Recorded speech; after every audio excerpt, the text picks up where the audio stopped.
Halo Rek, aku punya tebakan nih buat kalian. Kalian tahu nggak senyawa apa yang memiliki sifat berbahaya, namun ternyata memiliki banyak kegunaan di kehidupan kita sehari-hari?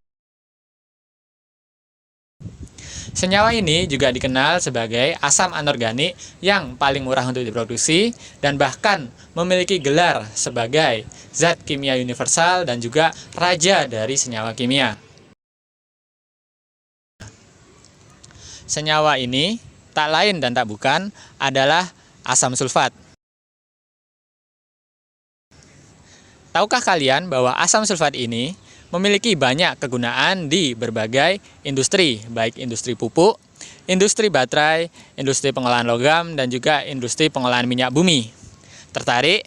Mari kita tonton lebih lanjut. Karena memiliki banyak kegunaan bagi industri dan kehidupan kita sehari-hari, maka nilai produksi dari asam sulfat ini juga memiliki nilai yang sangat fantastis.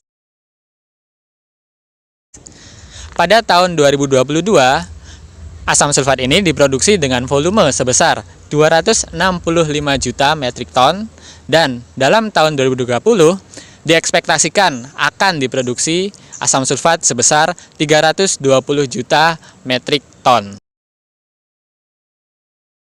Nah, kalau diuangkan, nilai tersebut pada 2024 diperkirakan akan senilai sebesar 14 miliar US dollar dan pada tahun 2034 akan memiliki nilai 2 kali lipatnya, yaitu bahkan hingga mencapai 34 miliar US dollar prediksinya.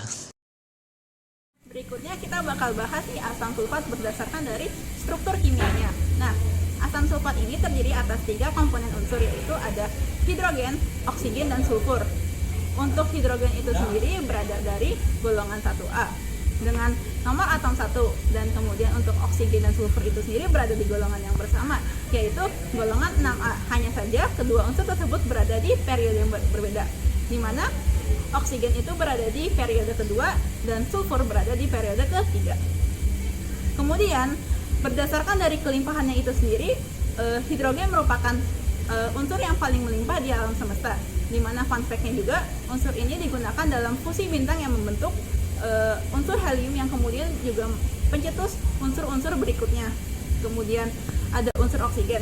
Unsur oksigen ini adalah unsur ketiga yang paling melimpah setelah hidrogen dan helium di alam semesta. Unsur ini terbentuk bersama unsur nitrogen dan unsur karbon dari bintang yang terbentuk lebih berat dibandingkan fusi sebelumnya, dan unsur ini menjadi pencetus siklus dari CNO untuk fusi bintang lainnya.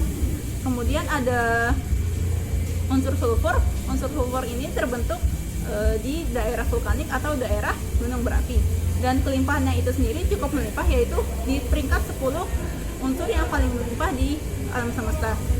Unsur ini ditemukan dalam bentuk hidrogen sulfida yang kemudian dia akan teroksidasi bersama udara membentuk sulfur, kemudian dia akan teroksidasi kembali membentuk sulfat di dalam tanah. Nah, untuk ditinjau berdasarkan ikatannya itu sendiri, ikatan antara O dan H itu diikat berdasarkan ikatan kovalen polar, sementara pada O dan sulfur itu terikat oleh ikatan kovalen koordinasi. Nah, karena adanya perbedaan itu juga, ikatan O dan H itu lebih mudah putus dibandingkan ikatan O dan S. Kalau ditinjau dari bentuk strukturnya juga, kalau misalkan O dan S itu kan dia bentuknya double bond, sementara O dan H itu terbentuk atas satu ikatan atau single bond. Nah, pemutusan dari O dan H ini akan menghasilkan suasana asam di sekitar lingkungan strukturnya itu sendiri, dan hal itu tersebut membuat asam sulfat dikatakan asam. Seperti yang dijelaskan sebelumnya, proses pembuatan asam sulfat tersusun atas bahan dasar sulfur, oksigen, dan air. Pada proses pembuatan asam sulfat ini dapat dilakukan melalui proses kontak, yaitu terbagi menjadi 4 tahap. Yang pertama, pemanasan sulfur dengan oksigen untuk menghasilkan sulfur dioksida. Tahap yang kedua yaitu sulfur dioksida yang telah diperoleh dioksidasi dengan oksigen untuk menghasilkan sulfur trioksida. Pada proses ini dibutuhkan katalis vanadium 5 oksida dan membutuhkan suhu 450 derajat Celcius agar reaksi ini dapat berlangsung. Nah, itulah kenapa reaksi ini dinamakan proses kontak, yaitu karena sulfur dioksida yang telah diperoleh akan dikenai kontak dengan katalis vanadium 5 oksida, yaitu sulfur trioksida yang telah diperoleh diabsorb pada asam sulfat pekat untuk menghasilkan oleum. Oleum yang telah diperoleh akan dialiri dengan air untuk membentuk asam sulfat pekat. Nah, pada proses ini terjadi seolah-olah pengadaan asam sulfat pekat yang dibuktikan dengan reaksi 1 mol asam sulfat pekat ditambah dengan 1 mol sulfur trioksida dan 1 mol air akan menghasilkan 2 mol asam sulfat pekat. Teman-teman penasaran nggak sih negara-negara mana aja yang jadi penghasil terbesar H2SO4 atau asam sulfat di dunia? Dari data yang kami dapatkan berdasarkan procurement research, negara-negara penghasil H2SO4 atau asam sulfat terbesar di dunia adalah negara-negara yang berpengaruh besar dalam hal ilmu pengetahuan dan riset. Negara-negara tersebut ada India, Amerika Serikat, Swedia, Belanda, dan juga Jerman. Nah, di Indonesia sendiri produsen terbesar asam sulfat sebanyak 1.170.000 ton per tahun dihasilkan oleh PT Kimia yang berada di Gresik.